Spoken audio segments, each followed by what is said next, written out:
Good morning to all of you. तो last lecture में हम लोगों ने देखा है कि गैल्वेनोमीटर को एमीटर में कैसे कन्वर्ट करना है, ठीक है। अच्छा, उसके रिलेटेड जो सॉल्व न्यूमेरिकल है, ठीक है, वो जो पूरा थ्योरी हम लोग कंप्लीट कर लेंगे, ओके। तो फिर उसके बाद जितने भी सॉल्व न्यूमेरिकल्स है will start discussing it, okay. Now the next concept which we need to understand is galvanometer as voltmeter, ठीक है। यस, तो अभी आपका टेक्स्ट बुक का जो भी डायग्राम है, ठीक है, लेकिन मैं चाहूंगा कि आप लोगों ने यहाँ पे अच्छे से ध्यान देना है, ठीक है।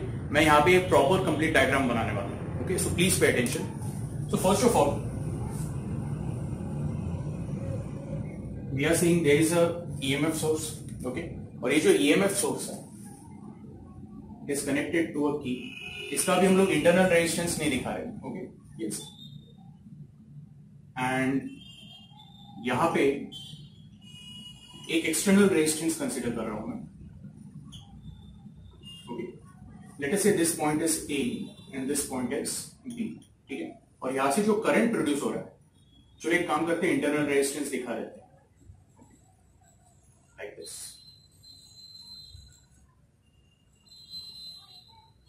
सो we are going to say this is EMF E, okay.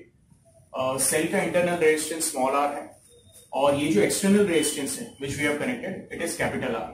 यहां से जो अभी करंट फ्लो होगा that is I, so we say E is equal to what? It is I into bracket capital R plus small, ठीक है। लेकिन अगर मैं point A and point B, okay, इसकी बात करूं तो मैं बोलूंगा point A is closer to positive, okay. तो हम लोग यहां पे एक और इंफॉर्मेशन ऐसे लिखेंगे, VA is at higher potential because it is connected to positive and VB is at lower potential. So VA is greater than VB, okay. Therefore the potential difference VA is greater than VB, therefore potential difference, okay, VA and VB के बीच में का difference VAB will be given by what? तो अभी यहां से जो current flow हो रहा है that is I and it is flowing through what? Resistance R, okay. Yes, it is going to be I into R. यहां तक क्लियर है? अच्छा, अभी मुझे point A and point B के बीच में जो पोटेंशियल डिफरेंस है उसको कैलकुलेट नहीं करना है, मेरे को डायरेक्टली मेजर करना है using what? Using a volt metre, ठीक है। यस, सो लेट अस से मेरे पास वोल्ट मीटर नहीं है, मेरे पास एक गैल्वेनोमीटर है और वो गैल्वेनोमीटर का जो रेजिस्टेंस है दैट इज कैपिटल G। तो अभी इसको मैं कैसे करूंगा, ओके। मैं सेम डायग्राम यहां पे बना लेता हूं, okay. Everything is going to be same, okay. ये हमारा पॉइंट A है, ये पॉइंट B है, ठीक है। और अभी जो करंट फ्लो होगा, ओके, यस, तो मैं आपको एक लास्ट टाइम भी इक्वेशन बताया था आइडियल वोल्ट मीटर के टाइम पे, ओके। यस, कि जब हम लोग वोल्ट मीटर कनेक्ट करते हैं या गैल्वेनोमीटर कनेक्ट करते हैं, ओके, तो गैल्वेनोमीटर का जो रेजिस्टेंस रहेगा that will be G, okay. And when this is connected in parallel, because we say जब भी आपको वोल्टेज मेजर करना है, okay, voltmeter is connected in what? Parallel. तो अभी हम लोग गैल्वेनोमीटर को काय के लिए यूज कर रहे हैं? We are using galvanometer as volt meter. So उसके लिए हम लोग गैल्वेनोमीटर को पैरेलल में कनेक्ट करते हैं विद एक्सटर्नल रेजिस्टेंस R, ठीक है। यस, अब यहां से जो मेन करंट फ्लो हो रहा है वो I था, ओके। अब क्या होगा? करंट यहां पे स्प्लिट हो जाएगा as I dash and IG, ठीक है। यस, ये भी हम लोगों ने डिस्कस किया हुआ है। तो हमें यहां पे एक इक्वेशन मिल जाता है, okay. I is equal to what? I dash plus IG. I hope you are getting this, okay. और अभी जो हम लोग बोलेंगे, प्लीज पे अटेंशन, जो करंट रेजिस्टेंस R में से फ्लो होने वाला है that is going to be I dash. तो जो नया वैल्यू रहेगा बिटवीन, यू कैन से नया value of potential difference between A and B, that is going to be what? It is going to be I dash into R। अभी आप बोल रहे हो कि सर आप इतना डिटेल में क्यों बता रहे हैं? मेरा डिटेल में बताने का पॉइंट ये है, ओके, कि हमें एक्चुअली मेजर करना था value which was I into R, और अभी जो हमारा गैल्वेनोमीटर मेजर करेगा वो वैल्यू क्या रहेगा? It will B I dash into R, okay. तो अगर मुझे एक्चुअल वैल्यू मेजर करनी है या फिर एटलीस्ट उसकी 99.9% वैल्यू मेजर करनी है, okay, very close to that value, तो फिर कैसे करेंगे हम? तो इसके लिए हम लोगों ने बोला था, ओके, कि जो आइडियल वोल्ट मीटर है उसका रेजिस्टेंस क्या होना चाहिए? बहुत ज्यादा होना चाहिए। यानी अगर G का वैल्यू बहुत ज्यादा होता है, ओके, यस, तो ऐसे केस में हम लोग बोलेंगे मैक्सिमम करंट जो है वो रेजिस्टेंस R में से फ्लो होगा और आईजी का वैल्यू क्या हो जाएगा, it will become very minimum. इसका लॉजिक ये है कि करंट वो पास सॉरी इसका लॉजिक वो है इसका लॉजिक ये है कि करंट वो पाथ सिलेक्ट करता है which is of minimum resistance. ये आपको आ रहा है समझ में? ओके, सो करंट अगर मैं बोलता हूं कि जी का वैल्यू बहुत ज्यादा है, current will select that path which is of minimum resistance. Okay, yes. तो बेसिकली हम लोगों ने कल के लेक्चर में ये भी देखा था कि जो गैल्वेनोमीटर का रेजिस्टेंस होता है it is in the order of few hundred ohms, यानी 75, 100, 150, 200 इस तरह का उसका रेजिस्टेंस होता है। तो ये बहुत ज्यादा रेजिस्टेंस नहीं है। Okay, yes. तो वो रेजिस्टेंस बढ़ाने के लिए okay we use a resistance in series, और ये रेजिस्टेंस को हम लोग क्या बोलेंगे, will call it as X. Okay, now this is going to be a high value resistance. X जो है it is going to be high value resistance,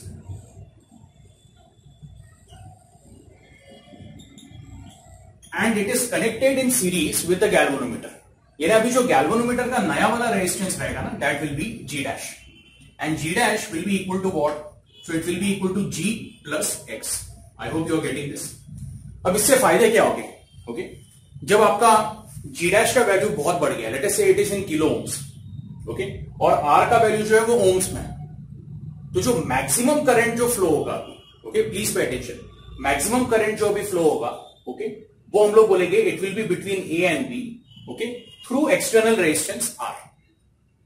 और ये जो पाथ है, ओके, अभी यहां पे ये दोनों रेजिस्टेंस एक साथ है सीरीज में, तो इसका ओवरऑल रेजिस्टेंस जो हो गया ये ब्रांच का, ओके, तो वो बहुत ज्यादा हो गया है। तो हम लोग बोलेंगे कि जो आईजी का वैल्यू रहेगा यहां पे वो क्या रहेगा, निग्लिजिबल। बोलने का मतलब क्या है कि हमारा ये जो इक्वेशन है I is equal to I dash plus I G, when we apply X in series, okay, yes, IG becomes negligible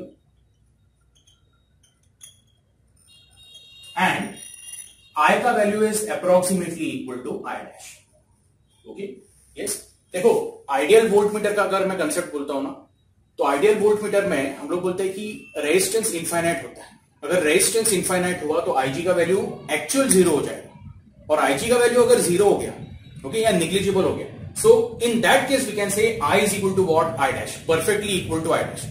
लेकिन प्रैक्टिकल केस में हम लोग बोलते हैं कि I और I dash का वैल्यू क्या रहता है, अप्रोक्सीमेटली इक्वल रहता है। ओके, ठीक है, फिर भी हमारा काम चल जाता है। ओके, तो इस तरह से जो हम लोग हाई वैल्यू सीरीज रेजिस्टेंस लगाते हैं, ओके, उससे फायदा क्या होता है कि आपका जो I dash का वैल्यू है वो पुराने वाले I के आसपास मैच हो जाता है।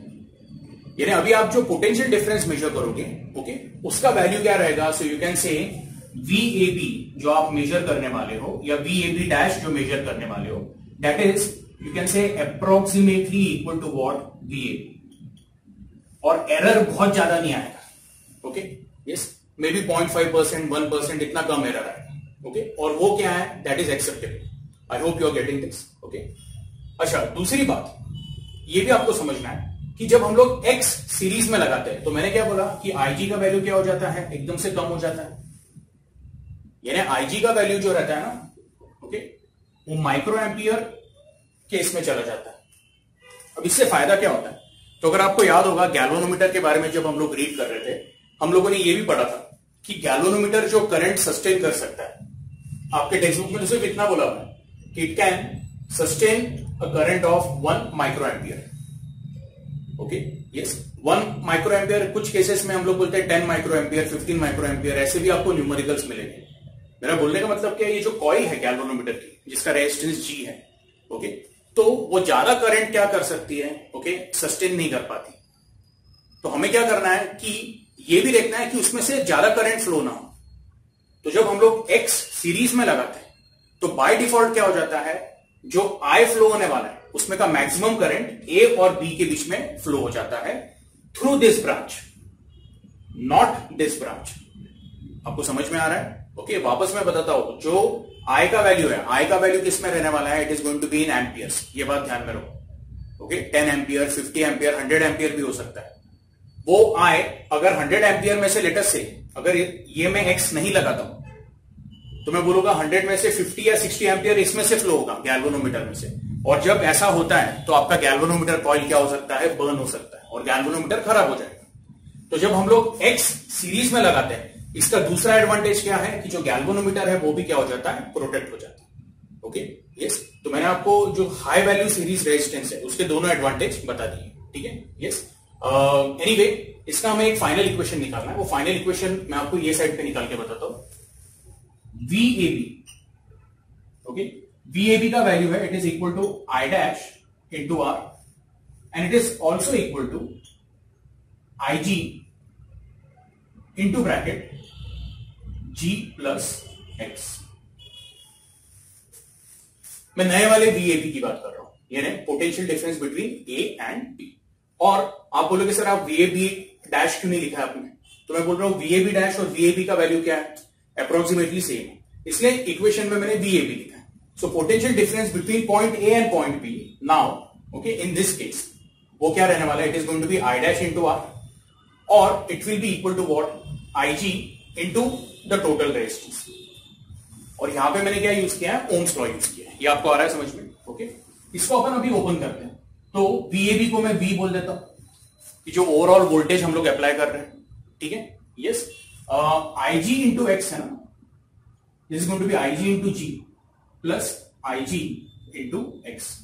आई होप ये क्लियर है। तो आई होप आपको ये इक्वेशन समझ में आया है, ठीक है, यस। अब इसको अगर हम लोग रीअरेंज करते हैं तो हमें क्या मिलेगा, okay. So what will get is, suppose मैं ऐसा लिख देता हूं कि V minus IG into G is nothing but equal to what, IG into X, okay, dividing throughout by IG, okay। तो आपको क्या मिलेगा, this will become V upon IG minus ये वाले टर्म को IG से डिवाइड किया तो बचेगा क्या, सिर्फ G बाकी रहेगा, IG कैंसिल हो जाएगा और यहां पे क्या रहेगा, विल गेट X। ये आपको क्लियर है, ओके। अब इसको अगर आपने वापस रीअरेंज किया, you will get this going to be V upon IG minus G। तो जो हाई वैल्यू सीरीज रेजिस्टेंस है उसका आपका ये फॉर्मूला है, ठीक है, यस। अब मैं क्या करूंगा, आई यूज अ डिफरेंट कलर और मैं बोलता हूं कि यहां पे एक जो टर्म है, okay, you can see this term IG into G। So what exactly is IG into G, वो आपको मैं यहां पे बता देता हूं। IG into G is potential drop, IG into G is the potential drop across the galvanometer. यानी अगर आप मेरे को पूछोगे सर गैल्वेनोमीटर में ये दो पॉइंट अगर पकड़े हम, let us say this point is M and this point is N, okay. तो जो पॉइंट M है it is connected to positive, point N जो है it is connected to negative. तो point M is at higher potential and point N is at lower potential, okay. इसलिए जो IG है वो पॉइंट M से point N flow होगा, वो ये डायरेक्शन में फ्लो होगा। तो ये जो पोटेंशियल डिफरेंस है VMN, we say it is potential difference, okay, across galvanometer, or it is also called as potential drop across galvanometer and we call it as what, VG, and VG will be nothing but by Ohm's law IG into G। ये clear है, okay. तो ये भी एक important equation है, ये आपको ध्यान में रखना है, ठीक है। अच्छा, इसमें एक और इंपॉर्टेंट इक्वेशन अब ऐसा तैयार होगा, will say let the total voltage, यानी जो हम लोग वोल्टेज अप्लाई कर रहे हैं यहाँ पे, ये जो VAB का वैल्यू को मैं क्या बोला भाई, V बोला भाई, बराबर है, okay, yes. So here will define a ratio which is called as NV, which is the voltage ratio and that is the total voltage which is applied to the voltage drop across galvanometer. Now that is going to be what, V upon VG। I hope ये आपको clear है, okay, yes. तो अगर इसको ही मैंने rearrange किया तो मेरे को एक और इक्वेशन मिलता है, V is equal to what, NV into VG, ठीक है। Let us say this is your equation number 1, okay, yes. और हम लोग बोलेंगे कि अगर मैं X का इक्वेशन लिखता हूं तो X का इक्वेशन क्या है, it is V upon IG, but V का वैल्यू क्या मिला हमें, it is NV into VG upon IG minus G। यहां पे V का वैल्यू हम लोगों ने ये सब्स्टिट्यूट किया, NV इंटू VG, ओके। तो इसमें से हम लोग बोलेंगे कि VG upon IG, VG upon IG क्या रहेगा, सो V से अगर IG इधर आके डिवाइड करता है तो VG upon IG will be nothing but the galvanometer resistance, okay. So this will become NV into G minus G, okay. Therefore X will be what, G common ले लो, it will be NV minus 1। ठीक है, yes. तो इस तरह से ये आपको समझना है कि हमें ये एक इंपॉर्टेंट इक्वेशन मिला है of high value series resistance. Okay, अब जो भी मैंने बोर्ड पे किया हुआ है, ओके, उसका जो स्टार्टिंग का पार्ट है वो आपके अंडरस्टैंडिंग के लिए है। ये जो सब मैंने बताया ना, ओके, कि जब आप गैल्वेनोमीटर कनेक्ट करोगे तो आपका ये जो इक्वेशन होगा वो I is equal to I dash plus IG, ये आपको मैंने कंसेप्ट बताया है कि जो वोल्ट मीटर है, रियल का जो प्रैक्टिकल वोल्ट मीटर होता है, वो थोड़ा बहुत करंट कंज्यूम करता है, बट उसका वैल्यू थोड़ा बहुत ही रहना चाहिए। ये नहीं, अगर टोटल करंट लेट अस से 10 एम्पियर फ्लो हो रहा है, ओके, यस, तो हम लोग बोलते हैं IG का वैल्यू जो है वो 0.1 एम्पियर या 0.01 एम्पियर होना चाहिए। 9.9 या 9.99 या उससे भी ज्यादा आपका करंट जो है वो R में से फ्लो होना चाहिए, वरना आपका जो एक्चुअल पोटेंशियल डिफरेंस का रीडिंग आप जो मेजर कर रहे हो, ओके, वो क्या रहेगा, इट विल बी रॉन्ग। ठीक है, यस, इसको प्लीज नोट कर लेना है, टेक्स्ट बुक से आप लोगों ने ये रीड करना है। मैंने आप लोगों को एडवांटेजेस या फिर uses of high value series resistance बता दिया है, ओके, वो आप लोग एक बार वापस क्या करना है, टेक्स्ट बुक से चेक कर लेना है। ठीक है, यस। इसके बाद जो नेक्स्ट कंसेप्ट हम लोग स्टार्ट करने वाले हैं, that is of thermo EMF। ठीक है, yes, please note down this. Okay, तो आई होप आप लोगों को गैल्वेनोमीटर एज वोल्ट मीटर अच्छे से समझ में आया है। ठीक है, अब यहाँ पे पेज नंबर 227 पे एक कंपैरिजन दिया है, ammeter and volt meter. ठीक है, यस, तो हमें तो वैसे बेसिक डिफरेंसेस पता है कि जब गैल्वेनोमीटर को एम मीटर में कन्वर्ट करते हैं या वोल्ट मीटर में कन्वर्ट करते हैं तो दोनों में फर्क क्या है। स्टिल ये एक बार हम लोग क्या करेंगे, रीड कर लेंगे। सो सबसे पहला पॉइंट क्या दिया हुआ है, obvious, it measures current, ammeter measures current, volt meter it measures potential differences. Second point ऐसा दिया हुआ है कि एम मीटर जो it is connected in series, volt meter जो it is connected in parallel. ठीक है, एम मीटर जो है तो हम लोग बोलते हैं when a MCG is used as an ammeter it should have a very low resistance. बराबर है, ओके, यानी मूविंग कॉइल गैल्वेनोमीटर को जब एम मीटर में कन्वर्ट करते हैं तो हम लोग बोलते हैं उसका इफेक्टिव रेजिस्टेंस क्या होना चाहिए, it should be as low as possible. Ideally 0 रहा तो भी चलेगा, ओके, लेकिन वही MCG अगर हम लोग, okay, we use it as volt meter, okay, उसका रेजिस्टेंस क्या होना चाहिए, it should be as high as possible. Okay, infinite जो रहेगा, अगर मैं बोलता हूं कि अगर रेजिस्टेंस इंफिनिटी है तो वो आइडियल वोल्ट मीटर हो जाता है। ठीक है, यस, तो ये सब पॉइंट्स हम लोगों ने पहले ही डिस्कस किए हुए। उसके बाद अगर MCG को या उसका रेजिस्टेंस हमें कम करना है, ओके, तो हम लोग क्या करते हैं, एक low value shunt resistance, okay, galvanometer coil resistance को पैरेलल में लगाते हैं। ध्यान से सुनो आप, low value shunt resistance is connected in parallel to the galvanometer coil, ताकि ओवरऑल जो वैल्यू है, इफेक्टिव वैल्यू है, ओके, गैल्वेनोमीटर रेजिस्टेंस का, वो कम हो जाए। ठीक है, और वोल्ट मीटर के केस में हम लोग क्या बोलते हैं, okay, we connect what, a high value, ध्यान से सुनना आप लोगों ने, a high value series resistance, so that the effective resistance of galvanometer increases. Okay, वही आपको दिया हुआ है, larger the resistance greater will be the potential difference measured। ठीक है, smaller the shunt greater will be the current measured। Fourth point की बात कर रहा था। एंड फिफ्थ वाला जो है, resistance of ammeter is given by, okay, तो ये आपका कौन सा है, तो हम लोग बोलते हैं कि पैरेलल कनेक्शन में जब हम लोग लगाते हैं, सो वी से जो न्यू वाला रेजिस्टेंस होगा एम मीटर का, ओके, उसको मैं G डैश बोल देता हूं। Okay, that is going to be what, 1/S plus 1/G। Okay, इसको रीअरेंज किया तो आपको मिलेगा is going to be G plus S upon SG is equal to 1/G dash। Okay, therefore G dash जो रहेगा that will be equal to what, SG upon G plus S। अब ये जो इक्वेशन आपको मिला हुआ है, ओके, यानी G dash, तो आपके टेक्स्ट बुक में उसको RA बोला हुआ है। ओके, अच्छा, टेक्स्ट बुक में एक और उन्होंने क्या किया हुआ है, ओके, डायरेक्टली एक सब्स्टिट्यूशन किया हुआ है, मैं आपको बता देता हूं। सी, अगर आप टेक्स्ट बुक के पेज नंबर 225 पे जाते हो तो हमें S का एक फॉर्मूला मिलता है, S is nothing but equal to G upon N-1। Suppose वो S का वैल्यू हम लोगों ने यहां पे सब्स्टिट्यूट किया, G अपॉन N-1। ओके, तो ऐसे केस में हम लोग बोलते हैं कि इसको फर्दर सॉल्व करने पे आपको क्या मिलेगा, will get a value which is equal to what, G upon N। Now what is N here, N is nothing but, okay, I upon IG, अगर आपको याद होगा। ठीक है, so this was the case of what, ammeter. ठीक है, अच्छा, volt meter के लिए क्या है, तो वोल्ट मीटर के लिए जो ओवरऑल रेजिस्टेंस है, ओके, जिसको हम लोगों ने G डैश बोला हुआ है, so that G dash is nothing but equal to what, you can say it is equal to G plus X। Okay, but जो X है तो x का वैल्यू हमें क्या मिला था, x is nothing but equal to, please see page number 226, x is equal to g into bracket nv minus 1। तो ये वैल्यू अगर मैंने इधर सब्स्टिट्यूट किया, ओके, तो मुझे क्या मिलेगा, जो g डैश है आपका, okay, g dash will be nothing but equal to g into NV. ये सब्स्टिट्यूशन आप लोग ट्राई करो, अगर आपका आंसर नहीं आता है तो आप मुझे डाउट पूछ सकते हो, मैं आपको सॉल्व करके बता दूंगा। बहुत ही सिंपल सब्स्टिट्यूशंस है, ओके। यस, आई होप आपको समझ में आ रहा है। सो पहले केस में जो g डैश है वो हमें क्या मिल रहा है, it is coming as g upon n। This is in the case of ammeter, and volt meter के केस में क्या मिल रहा है, g इंटू एनवी, ठीक है।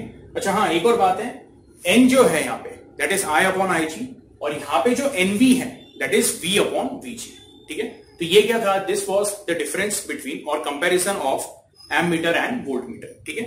इसके बाद जो अभी हम लोग स्टार्ट करने वाले हैं that is the concept of thermo electricity and सीबैक effect, ठीक है। तो ये जो पार्ट है इसको मैं क्या कर लेता हूं, क्लियर कर देता हूं। So let's start with thermo electricity and सीबैक effect, ठीक है। तो हम लोग को ये पता है कि whenever a current flows through a conductor, okay, heat is generated, और वो जो हीट जनरेट होता है that is given by what, okay, Joule's law of heating effect. We say the heat generated H is directly proportional to the square of the current, okay, the resistance of the coil or resistance of the conductor and the time for which, okay, the current flows through it, okay। तो हम लोग बोलते हैं यहाँ पे जो constant of proportionality है उसका वैल्यू 1 रहता है, and we get H is equal to I square RT। यानी यहाँ पे होता क्या है, हम लोग बोलते हैं कि जो इलेक्ट्रिकल एनर्जी है it gets converted into what, heat. उसका मेजर रीजन क्या है, तो हम लोग बोलते हैं resistance of the conductor, okay, yes. अब क्या इसका रिवर्स ट्रू है क्या, यानी अगर electrical energy, okay, heat energy में कन्वर्ट हो सकती है या थर्मल एनर्जी में कन्वर्ट हो सकती है, तो क्या थर्मल एनर्जी वापस उल्टा हम लोग इलेक्ट्रिकल एनर्जी में कन्वर्ट कर सकते हैं क्या, to may be to some extent, not 100%, क्योंकि हम लोग बोलते हैं कि जब electrical energy is converted into heat तो हम लोग बोलते हैं उसका एफिशिएंसी बहुत हाई रहता है, यू कैन से ऑलमोस्ट 100% होता है, पूरा का पूरा electrical energy is converted into heat. लेकिन जब मैं इसकी रिवर्स की बात करूंगा तो शायद मुझे 100% एफिशिएंसी ना मिले, but still is it possible, okay. तो ये जो डिस्कवर किया था, ओके, वो एक साइंटिस्ट है जिनका नाम था सीबैक, ओके। सो मैं चाहता हूं पेज नंबर 227 पे जाना है, okay, please see the reverse process that is conversion of thermal energy directly into electrical energy was discovered by Seebeck and the effect is called as thermoelectric effect, ठीक है, yes. अच्छा, अभी सीबैक effect क्या है या thermo electric effect क्या है, तो डायरेक्टली टेक्स्ट बुक में से मैं रीड कर लेता हूं, बहुत इजी है। If two different metals, okay, are joined together to form a close circuit, जिसको हम लोग लूप भी बोलते हैं, okay, yes, and their junctions are kept और maintained at different temperature, okay, yes, then a small EMF is produced and current flows through the metals. अब ये जो पूरा फिनोमेना है वो मैं आपको यहां पे एक्सप्लेन करता हूं। So when to dissimilar metals, okay, तो एक जो वायर है जो ब्लैक इससे दिखाई है मैंने, ओके, वो एंटीमनी की, ठीक है, और एक जो वायर जो ब्लू से दिखाई मैंने वो बिस्मथ की, ओके, ये दो अलग अलग मेटल्स, ठीक है। This is first point. इनको कनेक्ट करके मैंने एक लूप तैयार किया, okay, I hope you are getting this. अच्छा, ये जो लूप जब मैंने बनाया इनको, तो मैंने दो अलग अलग पॉइंट्स पे क्या किया है, कनेक्ट किया है। दो पीसेस है ना वायर के, एक piece and second piece, somewhat like this. तो दो जगह पे मैं क्या करता हूं, इनको कनेक्ट करता हूं, तो दो जगह पे क्या हो जाते हैं, जंक्शंस तैयार हो जाते हैं, ओके।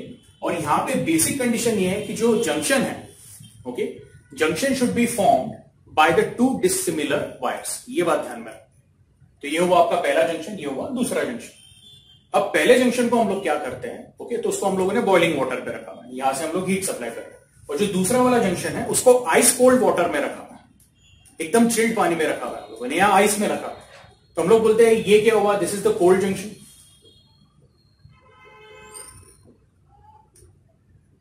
और ये हमारा हो गया हॉट जंक्शन।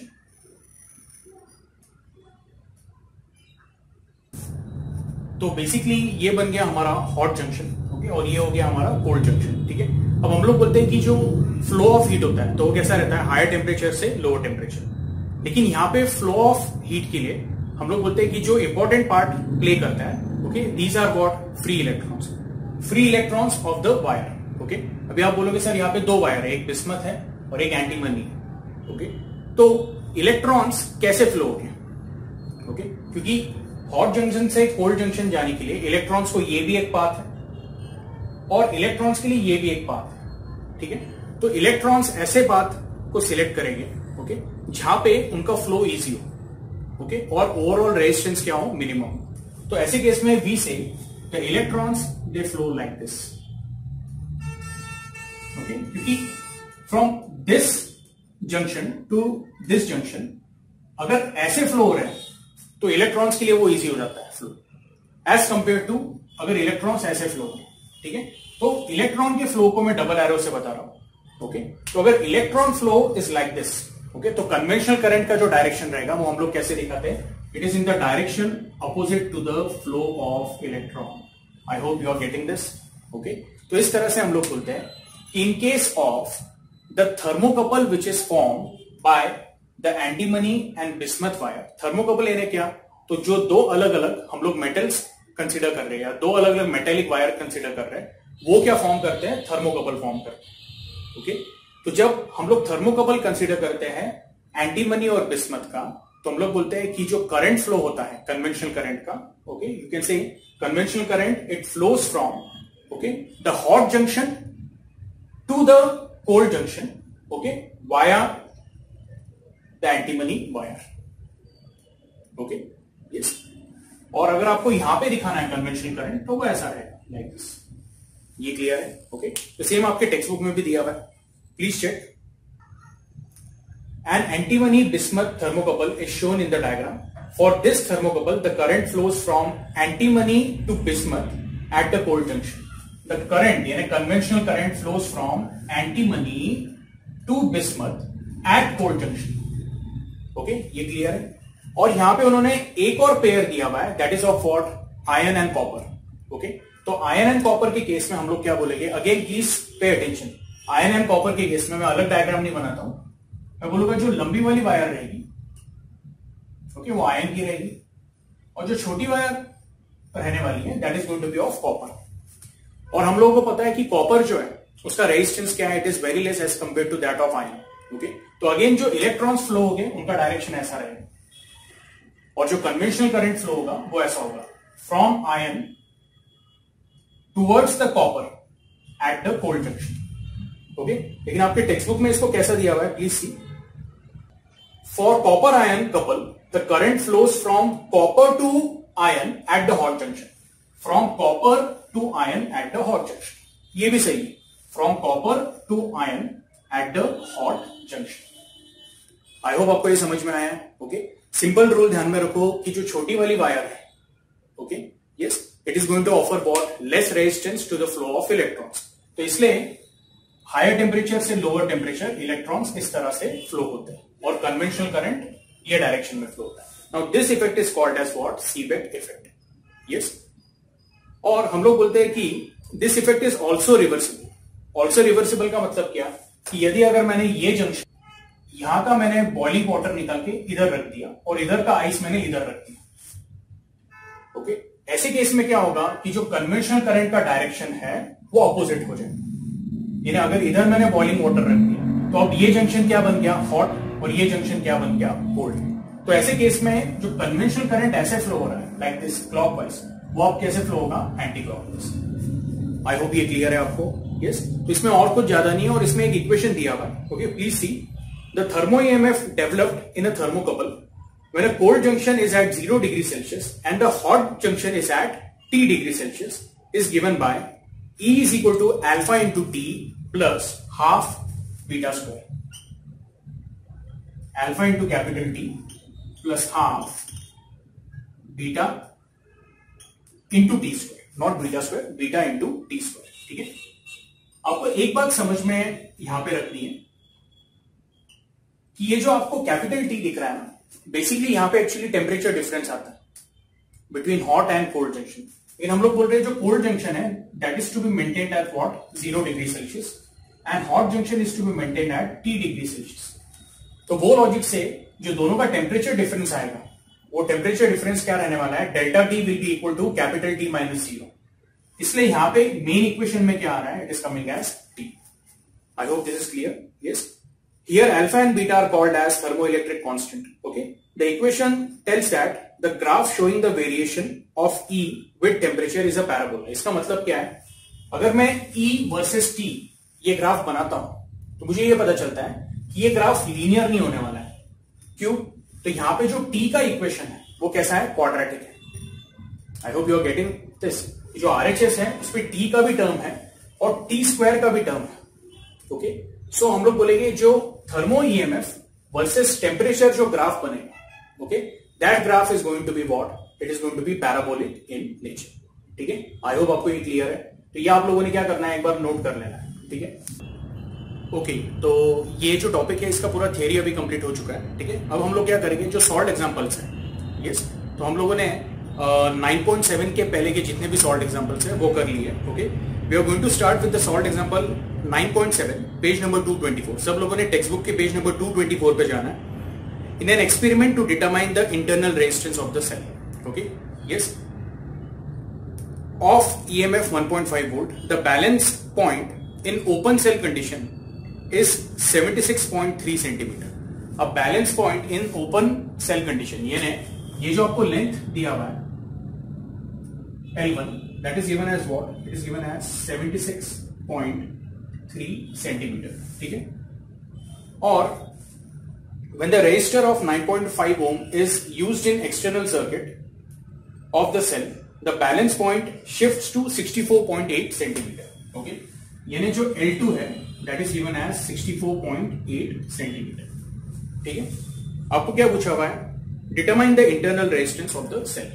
अब बेसिकली ये जो न्यूमेरिकल है ना, it is totally based on, okay, अगर आप लोग देखोगे वो जो हम लोगों ने यूज देखा है, एप्लीकेशन देखा है, to find the internal resistance of the cell. तो internal resistance of the cell के लिए सबसे पहले जो पोटेंशियोमीटर का डायग्राम है वो बहुत ही सिंपल है। Okay, it is somewhat like this. ये आपका मेन EMF सोर्स E है, okay, which is followed by a length of wire. ठीक है, तो ये हो गया हमारा प्राइमरी सर्किट। सेकेंडरी सर्किट जो है उसमें हम लोगों ने हमारा E1 कनेक्ट किया हुआ। अब आपको E1 का वैल्यू कितना दिया हुआ है तो वो भी मैं बताता हूं। E1 is given as 1.5 volt. ठीक है, तो ये वाला जो सेल है E1 उसका वैल्यू कितना है, 1.5 वोल्ट, और उसका हमें इंटरनल रेजिस्टेंस निकालना है R। ओके, तो इसको मैं इस तरह से ये कर देता हूं। और आपको अगर ये भी याद होगा कि यहां पे ये जो सेकेंडरी सर्किट है उसमें पैरेलल में हम लोगों ने एक एक्सटर्नल रेजिस्टेंस R दिया था और एक की प्रोवाइड की थी। वो की को मैं बोल देता हूं K2। Late us say this is the main की K1 और इसको मैं बोल देता हूं K2। ठीक है, और फिर ये जो सर्किट है इसको हम लोग बोल देते हैं दिस इज पॉइंट A और यू कैन से this is point M, this is point N। ठीक है, ये हमारा स्टार्टिंग पॉइंट है पोटेंशियोमीटर वायर का। ठीक है, और ये हम लोग बोलते हैं this is the end point. Okay, yes, तो थोड़ा आपको ये कंसेप्ट रिवाइज करना पड़ेगा। अब यहां पे ऐसा बोला हुआ है कि जब K2 ओपन है, यानी जो प्लग की है वो मैंने निकाल के रखी है, तो ऐसे केस में जो आपको नल पॉइंट मिलता है, ओके, वो आपको P1 पे मिलता है, और जो A से लेके P1 का जो लेंथ है L1 दैट इज 76.3 सेंटीमीटर। तो बेसिकली हम लोग यहां पे क्या बोलते हैं कि जो आपका E1 है, okay, E1 is balancing the potential difference between point A and P1। तो E1 is equal to what, VA P1। Okay, now E1 is equal to VA P1, you can say it is equal to K times L1। हम लोग ये पूरा derivation नहीं करने वाले हैं। Okay, yes, बस मैं आपको एक छोटा सा इसका क्या कर रहा हूं कि बेसिक पार्ट बता रहा हूं, यानी आप लोगों को ये रिवाइज हो जाएगा। ओके, अच्छा, इसके बाद जब हम लोग K2 इंसर्ट करते हैं, K2 इंसर्ट करने के बाद ये जो बैलेंसिंग लेंथ है ये थोड़ी सी कम हो जाती है, ये हमें P2 पे मिलती है। और वो ऐसा क्यों होता है, तो अभी जैसे हम लोगों ने K2 इंसर्ट किया, ओके, हमारे लिए point M and point N क्या हो जाते हैं, क्रूशियल हो जाते हैं। और हम लोग बोलते हैं the potential difference between point M and point N, it is balancing what, तो potential difference between point A and point P2। ये हम लोगों ने डेरिवेशन में पहले भी किया।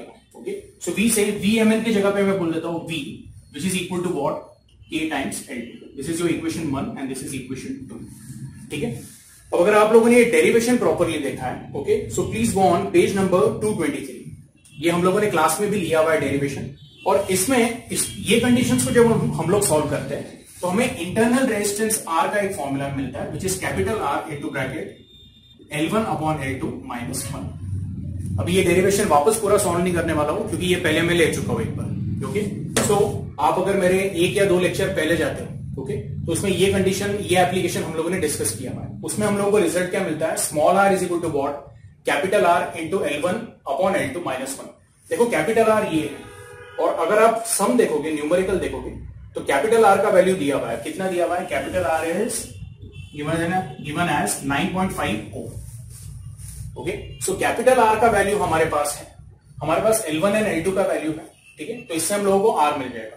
तो ये वैल्यू सब्स्टिट्यूट करते हुए आपको मिलेगा 9.5 upon this is going to be 76.3 upon 64.8 minus 1। Okay, इसको जब आप पूरी तरह प्रॉपरली सॉल्व करोगे, ओके, तो आपको जो आंसर आएगा that will come around 1.69। Okay, या लॉग टेबल यूज करोगे तो it will come around 1.687। Calculation part आप लोगों ने खुद से कर लेना है। अगर आपको नहीं आता है या कुछ डाउट आता है तो आप मुझे पूछ सकते हो। ओके, और मैं आपको ये बात बता रहा हूं कि जो सॉल्व एग्जांपल्स है वो हम लोग सिर्फ डिस्कस करने वाले हैं, उसमें मैं पूरा आपको सॉल्व करके देने नहीं वाला हूं, ठीक है। हाँ, एक्सरसाइज के जो न्यूमेरिकल्स है वो मैं पूरी तरह आपको सॉल्व करके दूंगा, ठीक है। सो ये था हमारा एग्जाम्पल 9.7। आई होप ये क्लियर है।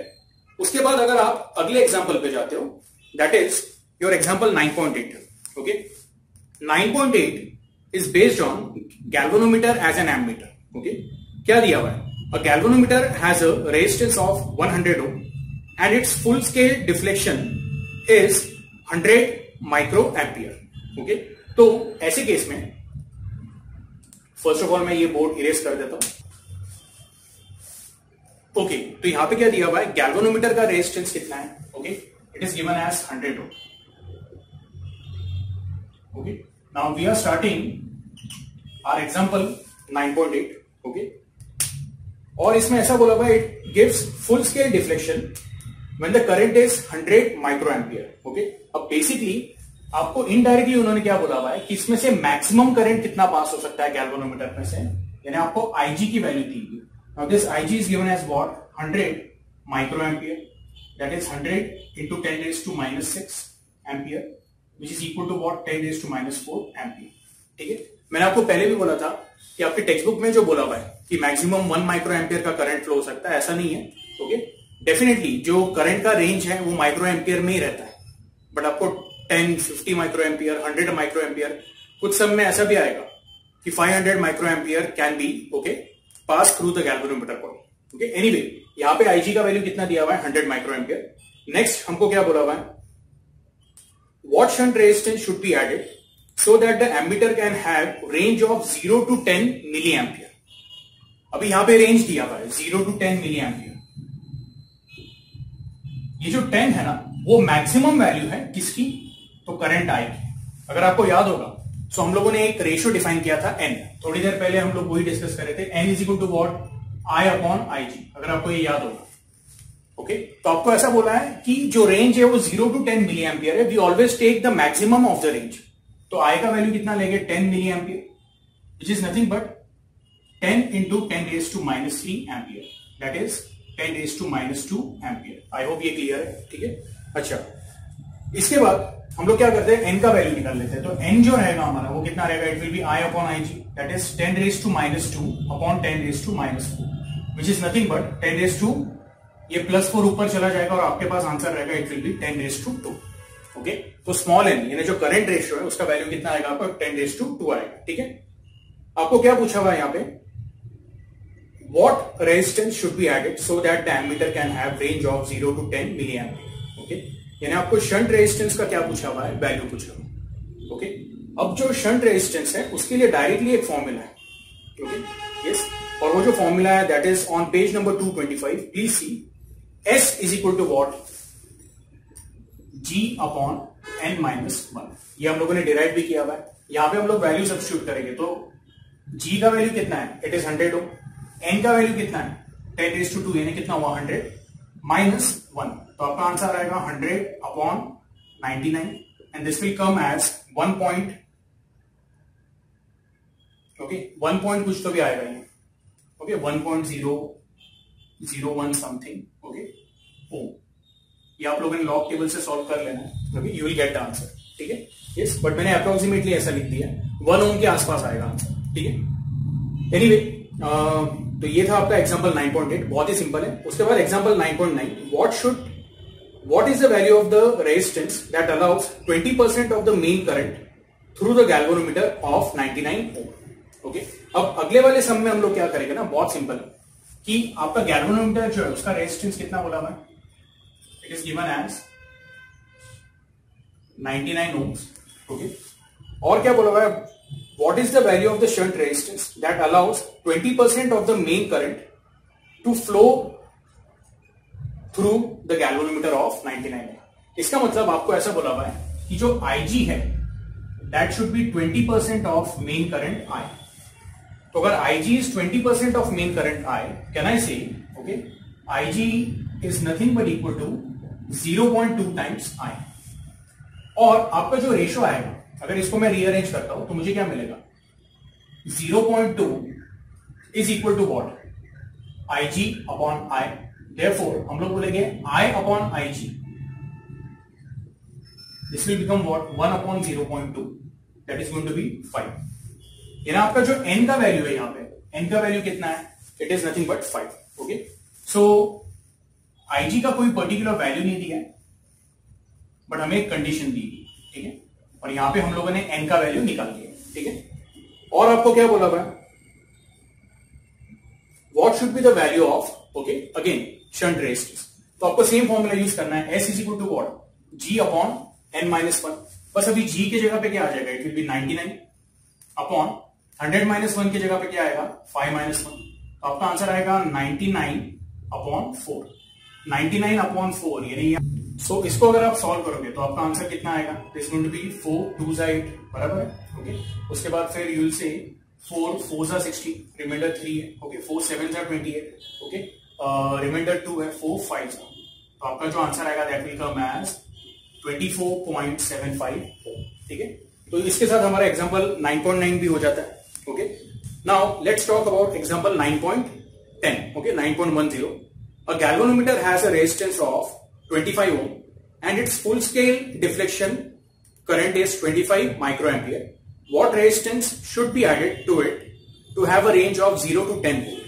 अब देखो, जब आपको ऐसा बोला हुआ है the range is 0 to 10 volt, इसका मतलब गैल्वेनोमीटर को किस में कन्वर्ट करना है, हमको अभी वोल्ट मीटर में करना है, ओके। मैं चाहता हूं कि आप लोगों ने पेज नंबर 226 पे देखना है, okay. We have a certain set of formula. पहला वाला जो है, जो थोड़ी देर पहले हम लोगों ने डिराइव किया था, x is equal to v upon IG minus g, ठीक है। एंड दूसरा वाला जो फॉर्मूला हम लोग यहां पे यूज कर सकते हैं, that is x is equal to g into bracket nv minus 1, ठीक है। सो फर्स्ट ऑफ ऑल अभी यहां पे गिवन इंफॉर्मेशन कैसे लिखेंगे, तो पहले मैं ये पार्ट क्या कर लेता हूं, पूरा इरेज कर लेता हूं।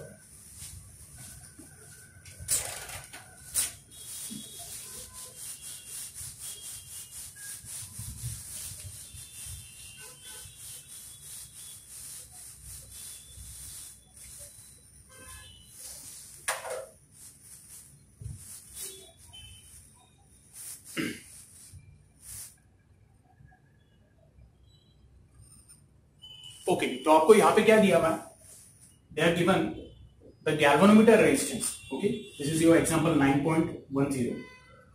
जी का वैल्यू कितना दिया हुआ है, it is given as 25 Om.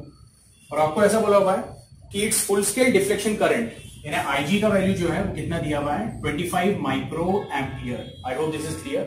25 micro ampere यानी 25 into 10⁻⁻⁶ ampere.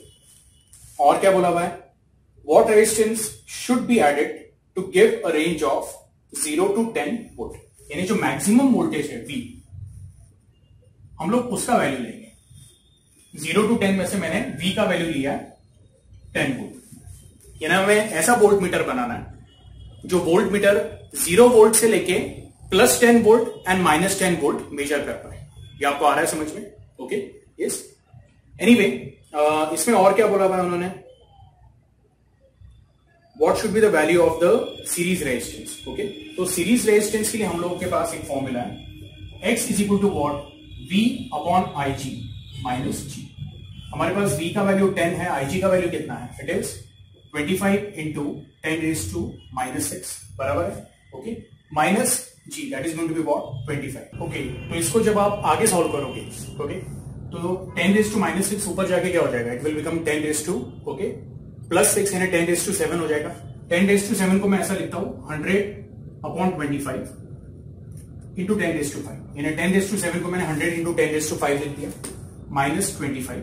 This is going to be what 25 4 सा, तो ये आपका आंसर आएगा, this is going to be 4 lakh -25। Now 4 lakh -25 यानी ये आपका आंसर कितना हो जाएगा, it will be 3,99,975 ohm. Okay, इसको आप कैसे लिख सकते हैं, so you can write it as 399.975 kilo ohm. Okay, या इंटू 10⁻³ ओम भी लिख सकते हो, जैसे आपके टेक्स्ट बुक में दिया हुआ 399.975 इंटू 10⁻³ ओम। ठीक है, यस। तो ऐसे भी आपने अगर आंसर छोड़ दिया तो भी आपका आंसर क्या रहेगा, 100% राइट रहेगा। ठीक है, अच्छा, अभी इसके बाद एक और एग्जांपल दिया हुआ उन्होंने, please check example 9.11। A galvanometer has resistance of 40 ohm and a current of 4 milli ampere is needed for a full scale deflection. यानी आपको जी का वैल्यू और आईजी का वैल्यू दिया हुआ है, what is the resistance and how is it to be connected to convert it into an ammeter of 0.4 ampere, okay, yes, and into a voltmeter of 0.5 volt range. Okay, अब आपको ऐसा बोला हुआ है कि यहां पे फर्स्ट ऑफ ऑल एक सिंगल गैल्वेनोमीटर है और वो गैल्वेनोमीटर को पहले आपने क्या करना है, okay, so first you have to convert it into an ammeter of 0.4 ampere. ठीक है, यस, मैं ये पार्ट को क्या कर देता हूं, इरेज कर देता हूं। तो सबसे पहले हम लोग क्या करेंगे, गिवन डेटा लिख लेते हैं। गिवन डेटा में ऐसा दिया हुआ है कि जो गैल्वेनोमीटर है उसका रेजिस्टेंस है 40 ओम, ओके, आईजी का जो वैल्यू है it is 4 milli ampere. Okay, अच्छा देखो, अभी यहां पे आईजी जो है 4 मिली एम्पियर बोला, ओके, यानी माइक्रो एम्पियर भी नहीं, उन्होंने कितना दिया है, it is given in terms of what, milli ampere. Okay, so जैसे मैंने आपको बोला हुआ है कि जो maximum current that can flow through the galvanometer, it depends on what condition, कि जो गैल्वेनोमीटर की कॉइल है उसका रेजिस्टेंस कैसा है। ठीक है, एनीवे, इसको हम लोग आगे सॉल्व करते हैं। ये हो जाएगा आपका 4 इंटू 10⁻³ एम्पियर। ओके, नेक्स्ट क्या बोला हुआ है कि what is the resistance and how it is to be connected to convert it into an ammeter of 0.4 ampere range. यानी आपको आई का वैल्यू कितना दिया हुआ है, 0.4 एम्पियर। 0.4 एम्पियर यानी 4 इंटू 10⁻⁻1 एम्पियर। ठीक है, यस। तो सबसे पहले आप यहां पे ना एन निकालना, तो मैं ऐसा बोलूंगा फॉर एमीटर, जो आपका स्मॉल एन का वैल्यू है that is going to be I upon IG. I upon IG यानी कितना हो जाएगा, this will be 4 into 10⁻⁻1 upon 4 into 10⁻⁻3। ये कैंसिल होकर 10⁻⁻3 ऊपर जाके 10⁻+3 हो जाएगा। आपका एन का वैल्यू है 10⁻2 और यू कैन से 100। Okay, this is your result number 1। और आपको क्या पूछा हुआ है कि बेसिकली कितना रेजिस्टेंस हम लोगों को यहां पे यूज करना पड़ेगा और कैसे यूज करना पड़ेगा। तो हमें अगर गैल्वेनोमीटर को एमीटर में कन्वर्ट करना है तो we require what, shunt resistance. Okay, और शंट रेजिस्टेंस के लिए एक फॉर्मूला है जो हम लोगों ने पहले भी डिस्कस किया हुआ है, and that formula is what, तो थोड़ी देर पहले यूज किया था, S is equal to what, G upon n-1। मैं डायरेक्टली ये फॉर्मूला यूज कर देता हूं, तो ये हो जाएगा 40 upon n-1, that is going to be 100-1, that is 40 upon 99। Approximately इसका जो वैल्यू आएगा वो 0.4 के आसपास ही आएगा, 0.399 समथिंग कुछ ऐसा आएगा, या 0.398 आएगा। Okay, yes. ये आप लोगों ने क्या करना है, एक बार चेक कर लेना है लॉग कैलकुलेशन करके। ओके, आपके टेक्स्ट बुक में जो आंसर दिया हुआ है, okay, they have given it as 0.4040। Okay, yes, 40 upon 99। So 40 upon 99, इसको जब आप सॉल्व करोगे तो 40 अपॉन 100 कितना होता है, ओके, 0.4 होता है। 40 अपॉन 99 जो आएगा वो थोड़ा 0.4 से ज्यादा आएगा, तो may be it will B 0.40 recurring आएगा, 404 ऐसा कुछ आएगा। Okay, yes. तो आपका एस का वैल्यू मिल चुका है, टेक्स्ट बुक में एक बार देख लेते हैं। यस, यस, शंट रेजिस्टेंस का जो है उन्होंने दूसरा फॉर्मूला यूज किया हुआ है एंड उनका आंसर जो है 0.4040। ओके, यस, तो एक रिकरिंग सीरीज आने वाली है। तो अभी इसका दूसरा पार्ट देख लेते हैं। ओके, दूसरा पार्ट क्या बोला हुआ है, you have to convert it into a volt meter of 0.5 okay volt range. मैंने आपको V का वैल्यू दिया हुआ है 0.5 वोल्ट, ठीक है। VG का वैल्यू हमें पता नहीं, तो यहाँ पे स्मॉल n का फॉर्मूला ओके हम लोग यूज नहीं कर रहे, लेकिन एक काम हम लोग यहाँ पे ये कर सकते हैं कि अगर हम लोग IG को G से मल्टीप्लाई करते हैं, okay, if you multiply IG into G what you will gate is the value of VG। Okay, आप वैसे भी कर सकते हैं। सो VG क्या रहने वाला है, VG will be what IG into G, that is going to be 4 into 10 raise to -3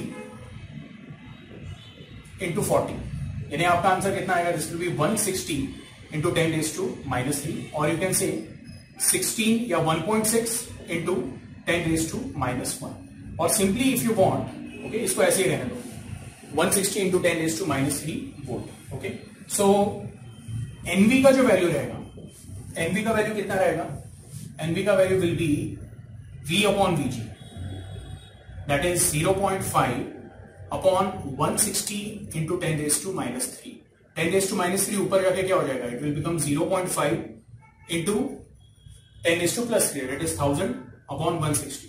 तो इसको आगे सोल्व किया तो ये हो जाएगा 0.5 इंटू 1000 यानी 500 अपॉन 160, तो ये 0 कैंसिल हो गया। 16 व्हाट्स आर 16 3 48, रिमाइंडर कितना रहेगा 2, 16 1 16 यानी अभी रिमाइंडर रहेगा 4।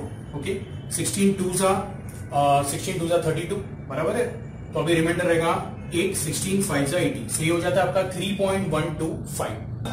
ओके, एक बार देख लेते हैं what they have asked is what is the resistance and how it is to be connected. Okay, तो एमीटर के लिए जो शंट रेजिस्टेंस जो था वो हम लोगों को पैरेलल में कनेक्ट करना है, और वोल्ट मीटर के लिए आपको जो रेजिस्टेंस लगेगा तो उसको हम लोग क्या बोलेंगे, will call it as X. Okay, और एक्स के लिए एक डायरेक्टली फॉर्मूला है आपका, इफ यू कैन सी, ये हम लोगों ने डिराइव भी किया था, X is equal to G into bracket NV -1। G कितना है आपका, it is given as 40 into NV. NV जो है दैट इज 3.125। ओके, तो आप ये वैल्यू ले सकते हैं, 50 अपॉन 16 ले लो, क्योंकि ये कुछ टर्म्स जो है वो कैंसिल हो जाएगी। 50 अपॉन 16, और you can take it as, चलो 3.125 ले लेते हैं -1, तो ये हो जाएगा 40 into 2.125। Okay, that is going to be 4 into 21.25 which is nothing but equal to 21.25 का डबल कितना हो जाएगा, it is going to be 42.5, and 42.5 का डबल कितना हो जाएगा, it is going to be 85 ohm. Okay, तो आपका जो एक्स का वैल्यू it comes to be 85 ohm. Yes, text book में भी ये जो वैल्यू हमारी क्या हो रही है, मैच हो रही है। ठीक है, तो इसके साथ आपका 9.11 ये भी सॉल्ड एग्जांपल खत्म हो जाता है। ठीक है, तो आई होप आप लोगों को जितने भी हम लोगों ने सॉल्ड एग्जांपल्स किए वो अच्छे से समझ में आया है। ठीक है, अच्छा अभी एक काम करते हैं, जो कुछ एमसीक्यू है वो देख लेंगे। एक्सरसाइज का फर्स्ट वाला एमसीक्यू देखना है, तो क्या दिया हुआ है, Kirchhoff's first law that is summation I equal to 0 at a junction deals with the conservation of what. Okay, हम लोग बोलते हैं कि जो पहला लॉ है, current law, it is based on law of conservation of charge. Okay, so please mark option A charge. ठीक है, अच्छा इसके बाद के जो भी क्वेश्चंस हैं तो वो हम लोग क्या करेंगे, okay, will start it from the next lecture. ठीक है, आई होप आपको आज का जो भी मैंने सिखाया वो अच्छे से समझ में आया है। Okay, yes, so today will stop here.